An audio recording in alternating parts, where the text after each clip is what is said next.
Hello everyone, my name is Draconicrose and welcome back to another first look on the channel. This time we have Builders of Egypt, the Prologue. It is a game made by Strategy Labs, which you can play for free on Steam right now as it is serving as early access.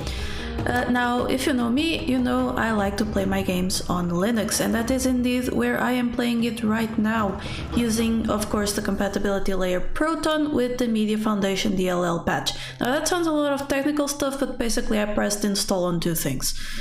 So, you know, not that complicated. Anyway, it is working. You can see the FPS here, and I will show you in a bit why that is on right now. So let's get in and start a new campaign. As you can see, we have a lot of them that are still locked, and I think they will unlock as we play or are just not part of the demo. I am not sure, but we'll start in Inebhed, and sorry if that is completely wrong, I don't speak Egyptian. The glorious capital for Kemet. So that is the prologue and the tutorial. The story goes, the ruler of Upper Egypt, King Narmer, conquered Lower Egypt and united the kingdom of the Nile. Now the country needs capital. King Aha, Narmer's successor, sent you to Memphis in Ebed to supervise the construction of this magnificent city, a political, administrative and religious center which will become home to the royal family, and thanks to its monumentality will strengthen its authority. So we have a few win conditions. Can't change the difficulty. We will just start a new game instead. Now it loads pretty fast. It gives you a good little bit of text about Egypt. You can pause the video to read these if you like, but better yet, you should go to Steam and download the free prologue for yourself. We see a bust, sort of, and where it has been sourced, and we can just start the game. Now you'll see my FPS is going to tank, but it should still be playable. A glorious capital for Kemet, the ruler of Upper Egypt, King Narmer, conquered Lower Egypt, blah blah blah. That's the same thing we saw before, and we have these things to get to. So this is where the tutorial starts. Because I'm recording, I am only getting 30 something FPS. I can tell you that if I wasn't recording, I would be getting around 45 to 50 FPS. And that is with the graphics on minimum. So I am assuming that the combination of the game being in an early stage and being played through Proton is causing some issues, but I am also assuming that those issues are not going to be prevalent for a long time. But like I said, the game is perfectly playable. It also looks really pretty even on lower graphics, though you can see like some lack of anti-aliasing.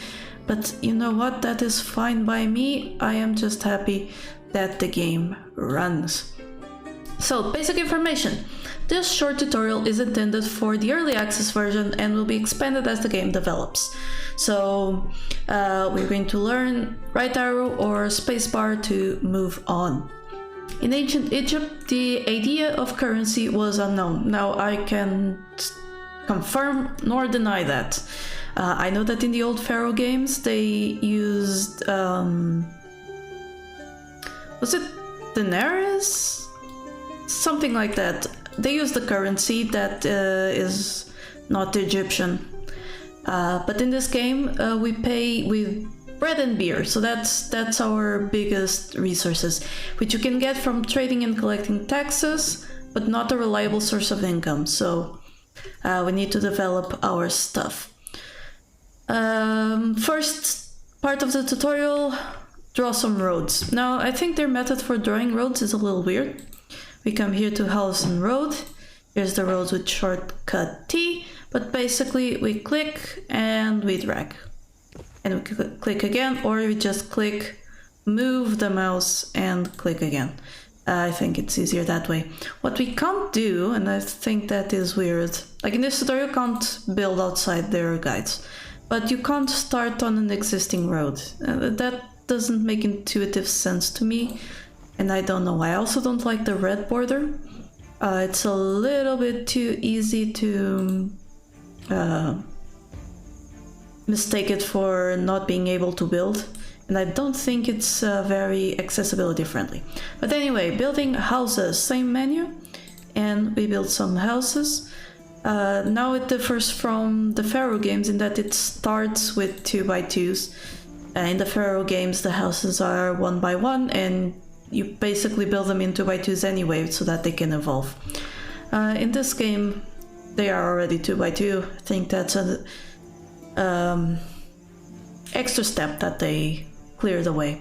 So now people will start to arrive, and that's fine. We can always demolish a building. That's also fine. So we are going to demolish a bit of road and click and drag to demolish.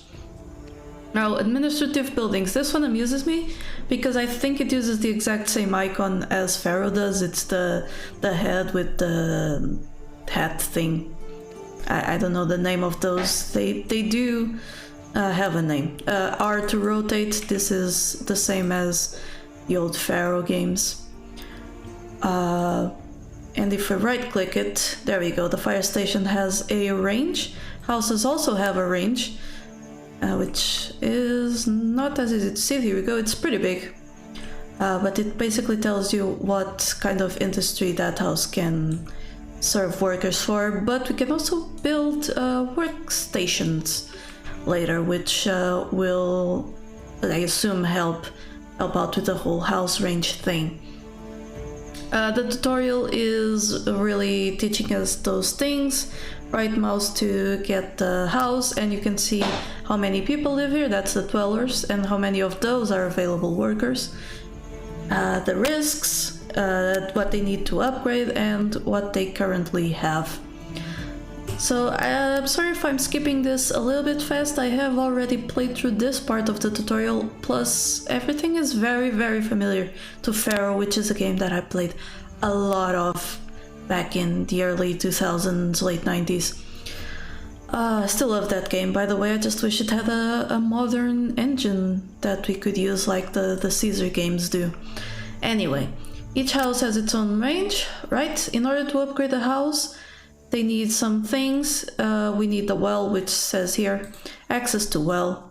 We go into sanitary, and here is the well with its range. As you can see, there's some houses outside the range, but it doesn't let us put it anywhere. So we'll put it there. These houses will evolve, and they are warning us that if a house loses access to the thing that allowed it to evolve, it will degrade, which again is a staple of the old Sierra city building games like Pharaoh, Zeus, and Caesar. Paying in bread, and is that beer, or I don't know, the icon is way too small to see. So there we go. Each city needs an organized production for its growth. So right now we're going to build a clay pit, and the clay pit does look a lot better in this game. I do like being able to zoom in. Oh, there's already a person in it. Is it already staffed? It is, 8 out of 8. That's cool. So you now only have 2 workers available out of a population of 18, so yeah. Mostly that must be children and stuff. So keep an eye on the workforce. The production of wares may require the construction of more than one building. So yeah, production chains, again, staple. For now, we will build a stockpile or warehouse, which has a much more refined menu than the old Sierra games did. We can not only select how much we want here, you can type it in. Yeah, you can type it in. I'm assuming that if I leave it empty, it resets. But we can also set priority. Well, not right now, but we will eventually be able to set the priority of it, which is just great. Okay, so they don't have a range. They can pick up from anywhere on the map. And now to complete this production chain, we build a brick maker. There we go, makes sense. Oh, that is cool. That is cool. That's a very traditional way of making bricks. Basically, you have a mold, and then you put down the mold, you fill it with clay, wet clay I mean, and you take it out, and you put again, and then you have an entire field of bricks drying in the sun. Once they dry, that you can then temper them and then use them for construction. Alright, not in this game. I think this will produce construction ready bricks, which will probably just be for monuments, yeah. Straw and clay. Oh, okay, so you need straw and clay and they become bricks. Right, exactly. It's talking about the foresters, the roads, and we need food, so we are going to build the fishing wharf. Again, another staple. Build it along the Nile, and then build a granary to stock all of that lovely food that the bazaar here will deliver to the people. This is great. So the finished wares can be used to build a monument. If the mission requires it, can be traded away. To do this, you need to set up a trade route. Other staple! So let's go to the region map, and from here is where I stopped playing. Now the region map does look a little bit less this texture. But that is because I have my textures on minimum. So what do they want? You are on the region map, will find your settlement on the map. That should be... no, that's Abydos, that's our city, here we go. And here is... oh, we're right at the delta of the river. That's cool. That's pretty cool. So Abydos is the other town that we can get to. Right click to see what they're trading and other parameters. So our relations with this city are neutral, I think. This icons, this ring around the stuff, I don't think it works very well. I think everything is more or less neutral. Okay, so from this place you can set up your first trading route. So yes, we open the trading route, it costs us 200 bread. And then we click to confirm, open trade route. Didn't we do that? Trade route.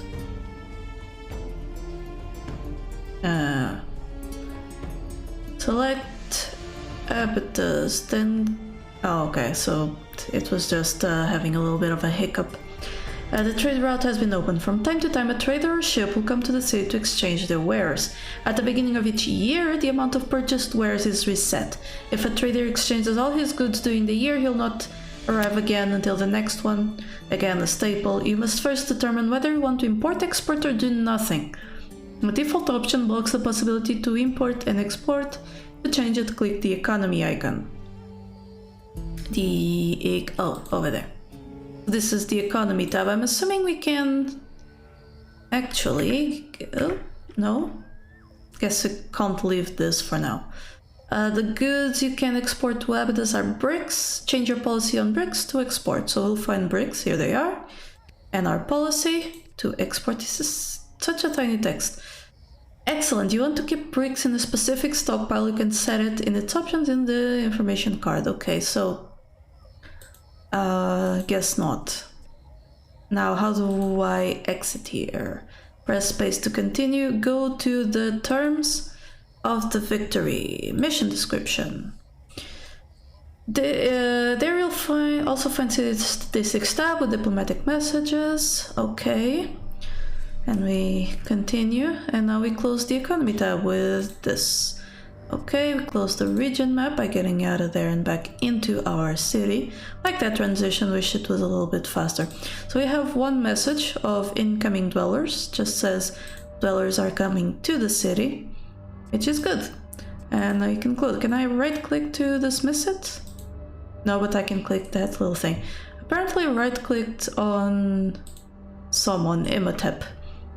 Alright, so after all of that, we're going to go look again at... Is there no like direct way to go to this tab? Do I really have to go to economy first? That seems a little weird. Mission description, finances. Ah, okay, so I can use this to go there. So win conditions, gather bread, export bricks, gather pottery, and gather dwellers. So pottery. do we have any sort of way to produce pottery? So let's go check our ware production. We can make a potter, and I'm assuming a potter just needs clay. It does. So we might want another clay pit. Now here's what would be interesting. If I could just like copy it from here.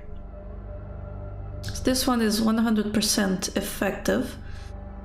So we're going to go ware production, grab another clay pit. Ooh, not many places where they can be put. But we'll put that one there. Can't put this one here because not efficient, but that's okay. We will make sure we are getting enough clay. So what does this say? The bazaar is missing workers. So we've pretty much exhausted our working population. And that means we need more houses. I'm going to put one here, though I don't think it's too good. I'm also going to start putting them along here. However, those will need another well,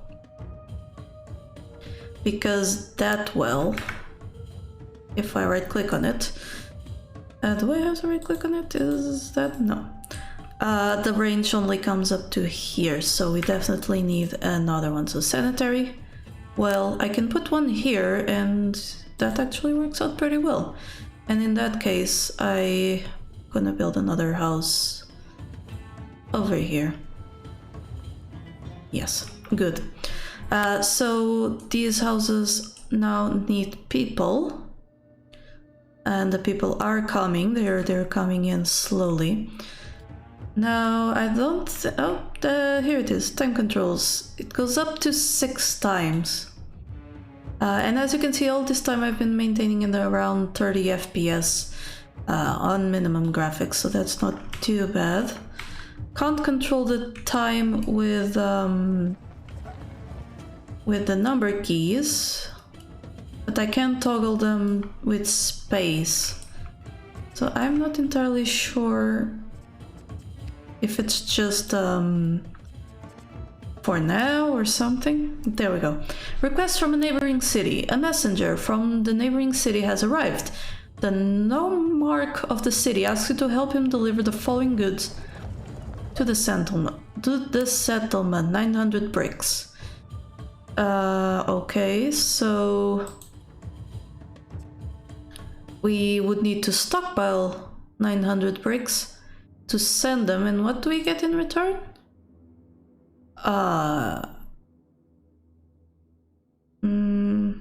Doesn't sound like it says. It seems to be a sort of diplomatic, so maybe we get a reputation with them. Let's say yes, and let's go to the stockpile and collect, I think. No. Or maybe we want to go into my finances, diplomacy. No, we want this one, and go to our bricks, right?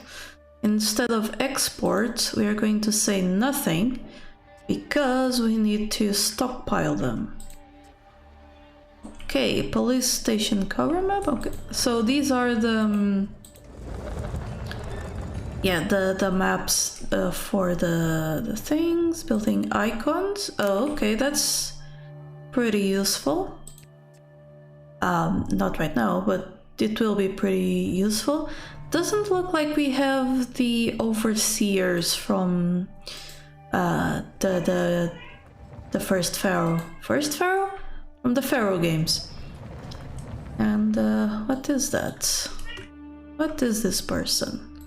So this person is a trader going back home. So nothing I need to worry myself about. So let's go into 6 times mode and see what we get. So we have a settlement milestone of, I don't know, Oh, it must be 100 people. That's usually one of the milestones in these games. Well, how much brick do we have right now? We have 0. Ooh, wages were paid. Oh dear. Okay, I see.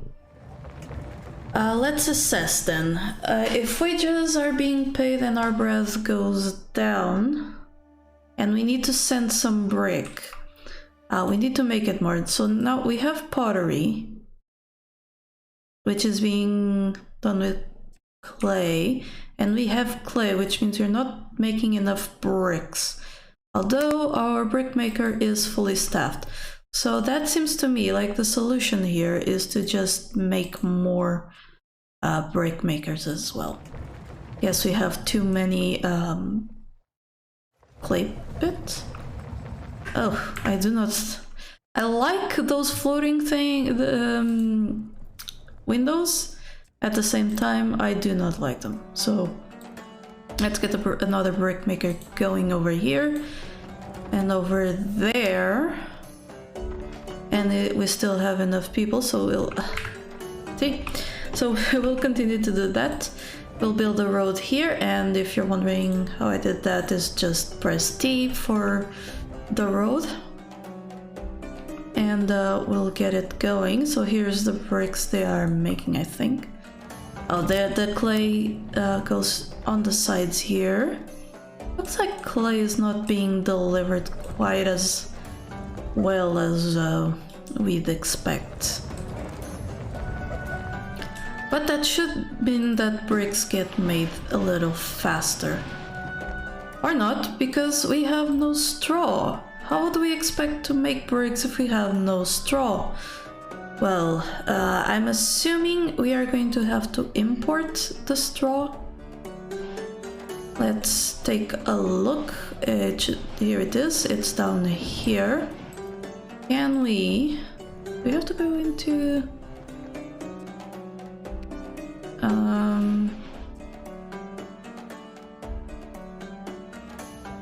I don't confuse myself. Is it here? Fine. No? No, it is here. So... Oh, okay. We click on ourselves, we go to straw, and we import. Right? And excuse me if you can hear my cats in the back. So, can't I select like how much I import, or is that always like automatic and stuff? But anyway, we do need that straw. How about the pottery? Well, I think the pottery is probably being used to upgrade houses. Yeah, this one says it needs pottery, but it just got it. Do we have something like a roadblock? I don't think so. There's a shrine. I don't think shrines are necessary right now. Ah, we do have access to farms. But what do we need? Oh, there we go.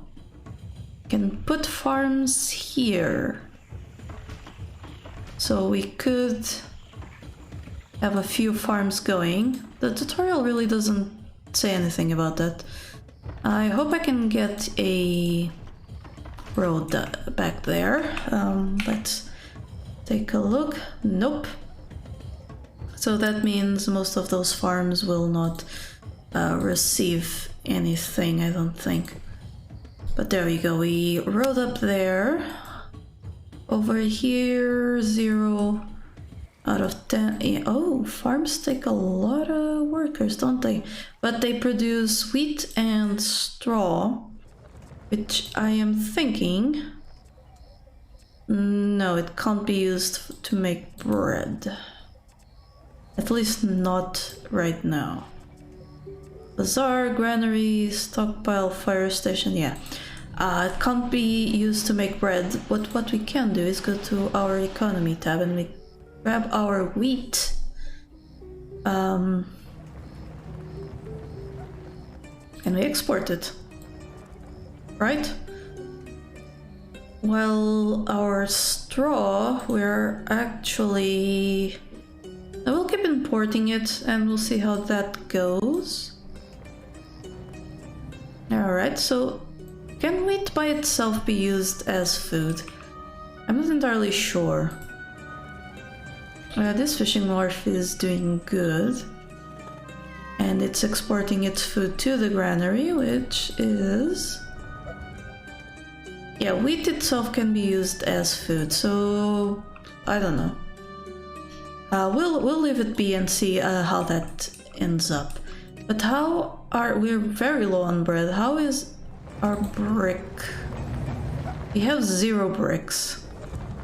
Oh dear. We have a lot of clay. So what do we do?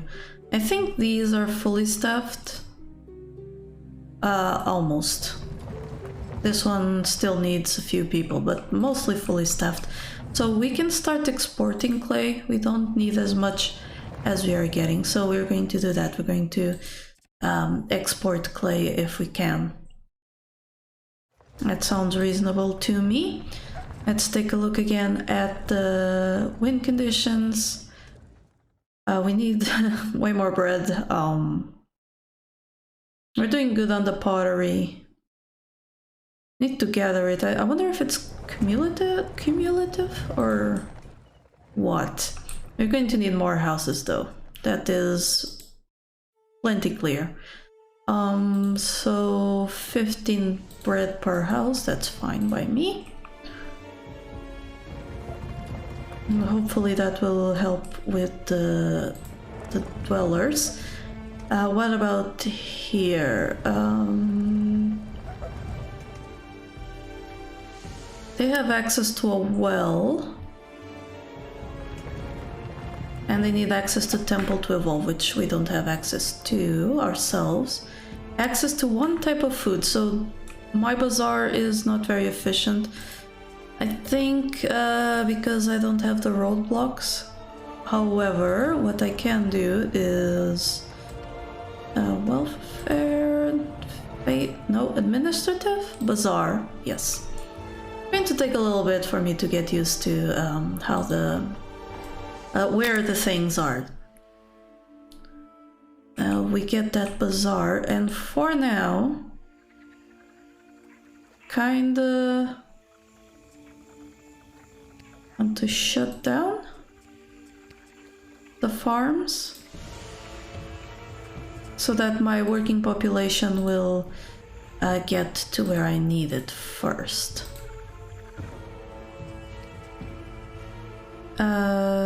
This one has 10 workers, but I also want to shut it down.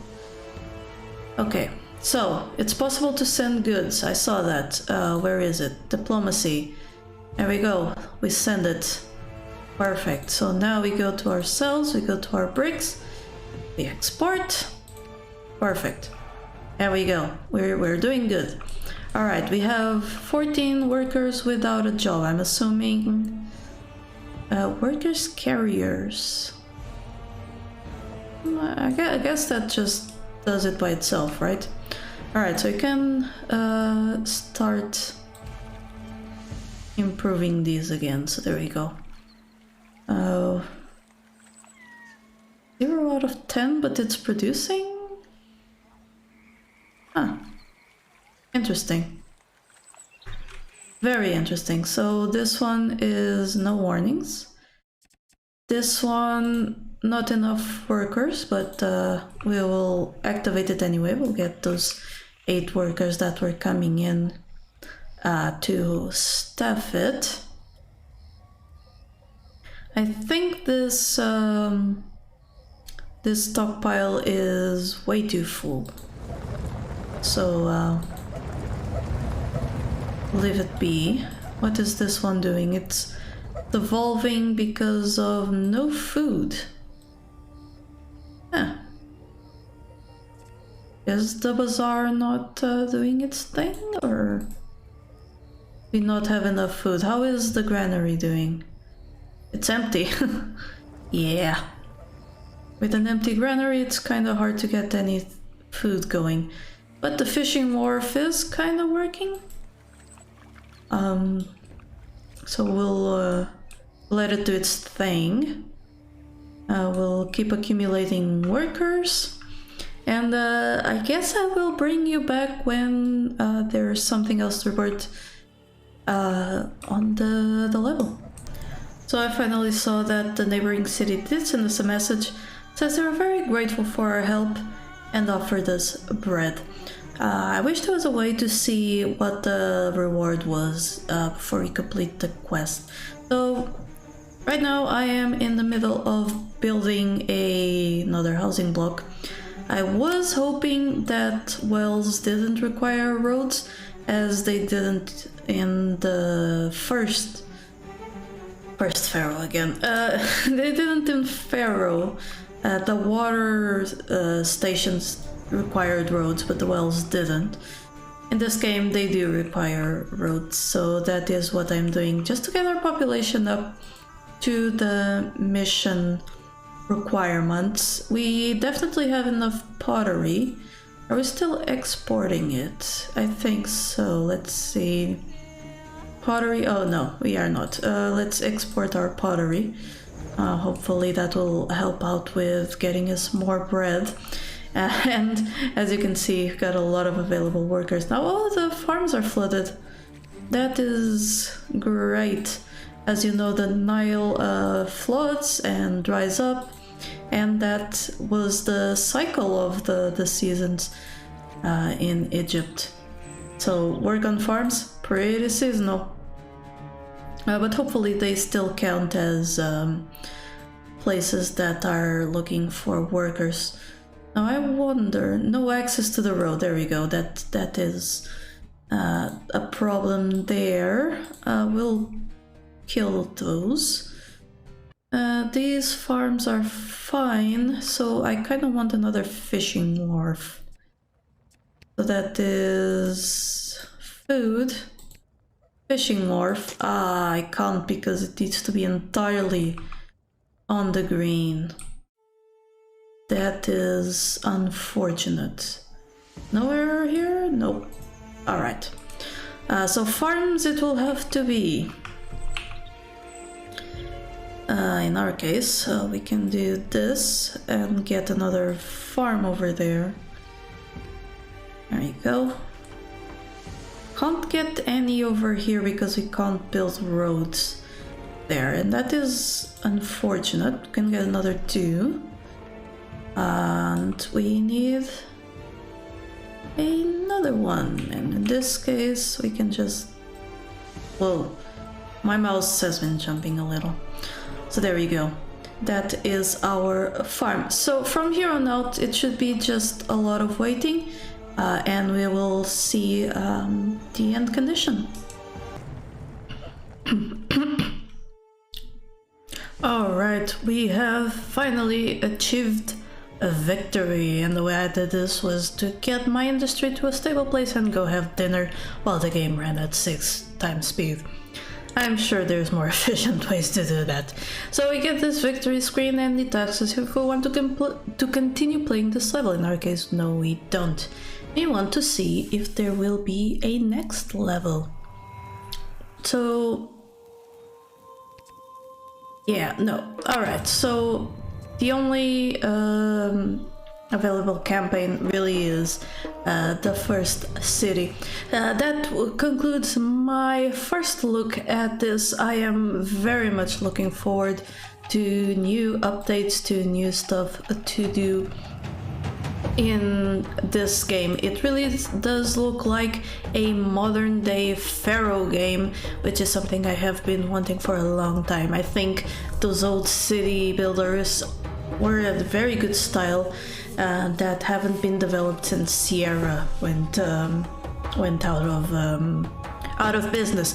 But anyway, if you enjoyed it, don't forget to check out the game on Steam, leave a like on this video, and perhaps hop over onto Patreon where you can help me continue to do this. But until next time, remember that here there be dragons. Thank you so much to my patrons for making this channel possible. Click the Patreon logo to become one of these fine folk, and if you enjoyed the video, here are some more YouTube things you would like. Don't forget to like this video and subscribe. Have a lovely day, and I'll see you next time.